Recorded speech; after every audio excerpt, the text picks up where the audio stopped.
2023లో 16 లక్షల మంది భారతీయుల పిల్లలకు వైరల్ వ్యాక్సిన్ కోల్పోయారు. So WHO UNICEF report. So UNICEF ఇది పిల్లలకు సంబంధించిన సంస్థ. ఇది న్యూయార్క్ కేంద్రంగా పనిచేస్తుంది. సో దీన్ని మనం ఏమంటామంటే యునైటెడ్ నేషన్ చిల్డ్రన్ ఫండ్ అంటున్నాం. యాక్చువల్గా దీని పూర్తి పేరు ఏంటంటే United Nation International Children's Emergency Fund అంటున్నాం.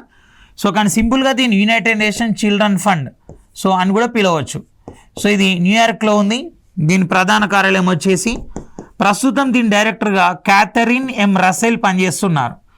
సో ఇది చిన్నపిల్లలకు సంబంధించిన ఎడ్యుకేషన్ అండ్ చిన్నపిల్లలకు సంబంధించిన రైట్స్, అంటే వాళ్ళు బాల కార్మికులుగా పనిచేయకుండా వాళ్ళు ఇల్లీగల్ హ్యూమన్ ట్రాఫికింగ్ గురి కాకుండా కాపాడడం అండ్ వాళ్ళకి సంబంధించిన హెల్త్, ఇవన్నీ ఇది చేస్తూ మనకు ప్రపంచంలో హెల్త్కి సంబంధించిన యాక్టివిటీ చేసే సంస్థ WHO, అంటే వరల్డ్ హెల్త్ ఆర్గనైజేషన్ జెనీవాలో ఉంది. సో దీని డైరెక్టర్గా టెడ్రాస్ అదానం పనిచేస్తున్నారు. ఈ ఇద్దరు సంయుక్త నివేదిక ఏం చెప్తుందంటే సో 2023 రిపోర్ట్ 2023 జనవరి నుంచి డిసెంబర్ వరకు తీసుకుంటే 16 లక్షల మంది పిల్లలు వైరస్ వ్యాక్సిన్ సకాలంలో పొందలేకపోయారు. అంటే భారతదేశంలో ఇంకా వ్యాక్సినేషన్ ప్రోగ్రామ్ అనేది ప్రాపర్గా లేదు అని చెప్తున్నారు. అంటే మనకు నేషనల్ వ్యాక్సినేషన్ ప్రోగ్రామ్ అనేది అన్ని వర్గాల పిల్లలకు సమానంగా అందట్లేదని. నేషనల్ వ్యాక్సినేషన్లో పల్స్ పోలియో మాత్రం సమానంగా అందుతుంది అందరికీ, దానిలో ప్రాబ్లం ఏం లేదు.